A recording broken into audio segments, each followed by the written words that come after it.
Olá, seja bem-vindo ao resumo da semana da Buildings. Eu sou a Ellen Costa, hoje é dia 27 de maio e eu vou compartilhar com você as principais notícias do mercado imobiliário corporativo desta última semana.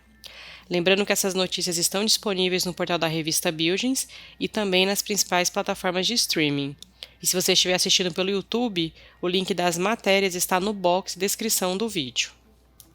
Então vamos para a nossa primeira notícia que foi publicada no Diário do Comércio. Lojistas de shopping sofrem com os reajustes de aluguéis.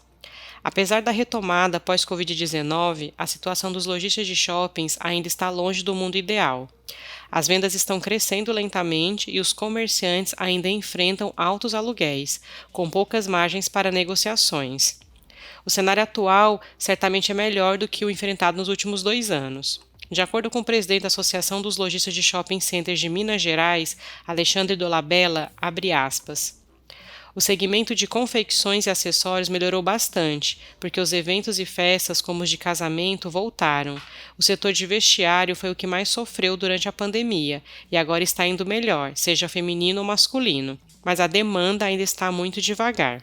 Fecha aspas. Os lojistas também estão sofrendo com os preços dos aluguéis.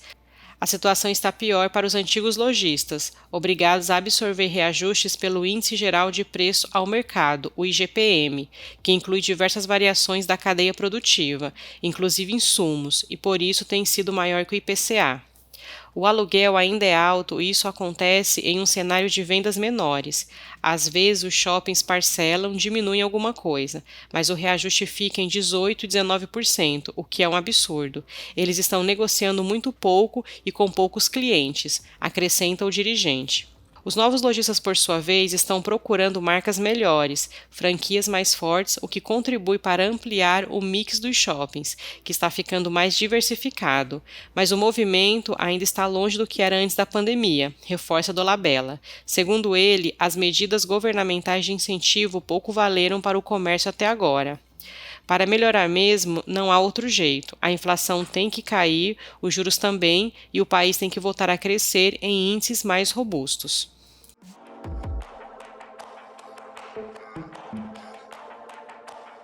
Nossa próxima notícia foi publicada na Folha de São Paulo. Bancos mantêm equipes em home office e trabalho híbrido. O home office e o trabalho híbrido permanecem sendo adotados por algumas das maiores empresas do país, sobretudo bancos, e a expectativa é que sejam mantidos, mesmo com o avanço da vacinação e a diminuição dos casos da pandemia. Segundo a RAIS, Relação Anual de Informações Sociais, do Ministério do Trabalho e Previdência, fazem parte da lista as instituições bancárias, Banco do Brasil, Caixa Econômica, Bradesco e Itaú, os Correios, empresas do setor de alimentação, de teleatendimento e também de saúde. Com quase 100 mil colaboradores hoje, o Itaú Unibanco chegou a migrar metade de seu quadro para o modelo remoto, com o início da pandemia em 2020. Em fevereiro deste ano, já com a vacinação em estágio avançado, o banco passou a adotar 3 modelos de trabalho nos escritórios administrativos: o presencial, para os colaboradores cujas funções demandam presença no banco todos os dias, o modelo híbrido, para times que precisam trabalhar nos escritórios com frequência ou em situações pré-definidas, e o flexível, que prevê mais autonomia. No Bradesco, há a expectativa de manter cerca de 30% do quadro de funcionários no sistema híbrido para as áreas administrativas com atividades elegíveis. Eles também têm a avaliação de que, em algumas áreas, essa modalidade de trabalho passou a ser relevante para a atratividade e retenção de talentos. A Caixa Econômica chegou a ter mais de 56 mil empregados, 35,6% do total, trabalhando em casa, em razão da pandemia, e teve um retorno positivo por parte dos que atuaram remotamente, sobretudo pela maior autonomia e possibilidade de conciliação entre trabalho e família.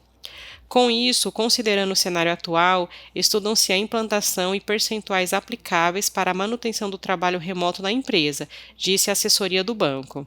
Depois de usar a modalidade durante a pandemia, o Banco do Brasil implantou o trabalho de formato híbrido, com até 2 dias na semana fora do escritório. Atualmente, são cerca de 4% dos 86,3 mil funcionários alternando entre o trabalho remoto e o presencial.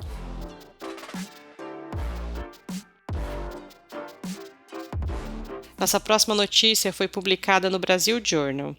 Torre Cônica da Faria Lima, Infinity Tower avaliada em mais de R$ 1 bilhão em venda privada para grupo. A GTIS Partner efetuou a venda de 62% do que detinha da Infinity Tower, o edifício icônico localizado no principal polo comercial de São Paulo, a Avenida Faria Lima. A gestora internacional vendeu sua participação por R$ 850 milhões, numa transação que avaliou o ativo em mais de R$ 1 bilhão. A transação é o maior preço metro já pago por um ativo único no Brasil, o valor de R$ 39 mil o metro quadrado. O cap rate da transação ficou em torno de 6,7%. Vale destacar que o imóvel não tem dívida. O comprador é um grupo formado pelas empresas Lúcio, do empresário Firmino Lúcio, a Omar MacSaud e a AM, de Antônio Yunes. Este grupo já detinha uma participação desde que o prédio foi lançado em 2012 e agora passa a ter 100% do edifício. Maristela Valdiniz, diretora sênior de Desenvolvimento e Gestão de Ativo da GTIS, destacou em entrevista, abre aspas, já tivemos outras janelas de desinvestimento, mas para nós o surpreendente foi o valor por metro quadrado alcançado, mesmo nesse momento em que estamos de ciclo, fecha aspas. O Infinity Tower é até agora um ativo de dois fundos, o Brasil Fundo 1 e um veículo de co-investimento. Ambos são geridos pela GTIS e estão na fase de desinvestimento. Essa transação ocorreu um dia após a Brookfield pagar R$ 6 bilhões por 80% dos ativos da BR Properties. Isso mostra que o mercado imobiliário de São Paulo continua inspirando confiança e atraindo compradores para ativos AAA com localização prime. Nossa próxima notícia foi publicada no Valor Invest, Senso de Urgência em Fundo de Tijolo.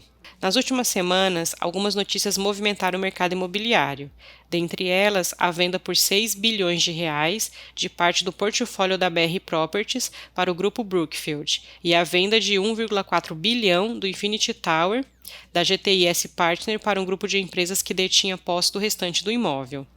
No segundo caso, o ativo está localizado em uma das regiões mais primes de São Paulo, a Faria Lima. A transação registrou o maior valor pago por metro quadrado no país, cerca de R$ 39 mil o metro quadrado. Essas movimentações reforçam o apetite dos investidores profissionais por ativos de qualidade e bem localizados. Além disso, evidencia a grande diferença nas cotações de fundos de tijolo frente aos imóveis reais, negociados fora da Bolsa de Valores. Cumpre ressaltar que a vacância física está diminuindo gradativamente, observando a absorção líquida tanto nas lajes corporativas quanto nos ativos logísticos e industriais. Além disso, os proprietários estão conseguindo repassar o ajuste inflacionário nos contratos de locação, assim como temos verificado a evolução do NOI nos shoppings. Isso demonstra que a pior parte da pandemia ficou para trás. Enquanto grandes parcelas dos FIIs de tijolo negociam com desconto frente ao valor patrimonial e muitas vezes próximo ao abaixo do custo de reposição, o mercado imobiliário tem apresentado transações com valores reais que não refletem os preços do secundário. Atribuímos isso principalmente pelo fato que os investidores olham apenas o dividend yield dos fundos imobiliários e os comparam cegamente com os ativos de renda fixa, os quais apresentam rentabilidades que são mais fáceis de identificar, isto é, são mais palpáveis. Embora os investidores possuam identificação com os imóveis, visto que historicamente investir em imóveis foi um bom negócio, acabam esquecendo de avaliar o retorno total do FIIs de tijolo. Na prática, comparam o dividend yield com a taxa Selic e deixam de lado o potencial de valorização no valor dos imóveis, que acabam refletindo na cota patrimonial do fundo e que, na maioria das vezes, protege o investidor contra a inflação.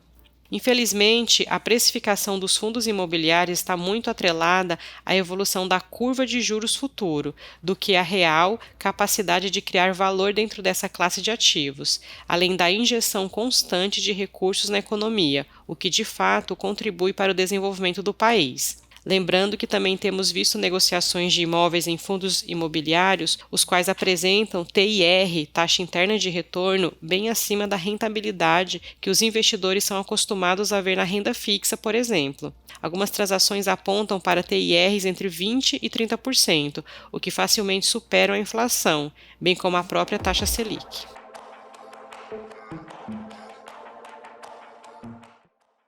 Nossa próxima notícia foi publicada na Folha de São Paulo. Inflação continuará persistente apesar da desaceleração, dizem economistas. Para quem olha apenas para o IPCA, Índice Nacional de Preço ao Consumidor Amplo, indicador oficial de inflação, o pior parece estar ficando para trás. Mas isso não quer dizer que o consumidor sentirá um alívio no bolso tão cedo. Após provavelmente ter atingido seu pico, a inflação tende a arrefecer de forma lenta nos próximos meses. Para Juliana Passabon, economista do Itaú Unibanco, abre aspas, a gente fala muito de desinflação, que é uma taxa de inflação menor. Isso significa preços acelerando menos, mas cada vez mais altos. Para o consumidor, ainda é um período pesado para os gastos. Fecha aspas. No acumulado de 12 meses até abril, o IPCA ficou em 12,13%, maior nível desde outubro de 2003, quando foi 13,98%. Na última terça-feira, dia 24, o IPCA 15, Índice Nacional de Preço ao Consumidor Amplo 15, atingiu 12,20%, com elevação de 0,59% em maio, ante alta de 1,73% no mês anterior, informou o IBGE. O que ajudou a segurar o resultado de maio foi a deflação do grupo habitação, menos 3,85%, puxada pelo fim da cobrança extra na tarifa da conta de luz, com a passagem da bandeira de escassez híbrida a verde a partir de 16 de abril. Transportes e vestuário apresentaram taxas menores, alimentação e bebidas também recuaram. De acordo com as projeções do Itaú, a inflação deve permanecer no ritmo de 10% até o fim do terceiro trimestre e sair do patamar de 2 dígitos apenas em outubro.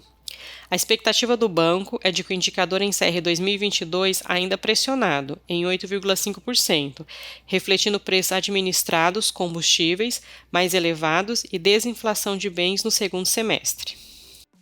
E antes de finalizar, te convido para conferir os artigos e outros conteúdos disponíveis no portal da revista Buildings e também no nosso canal no YouTube.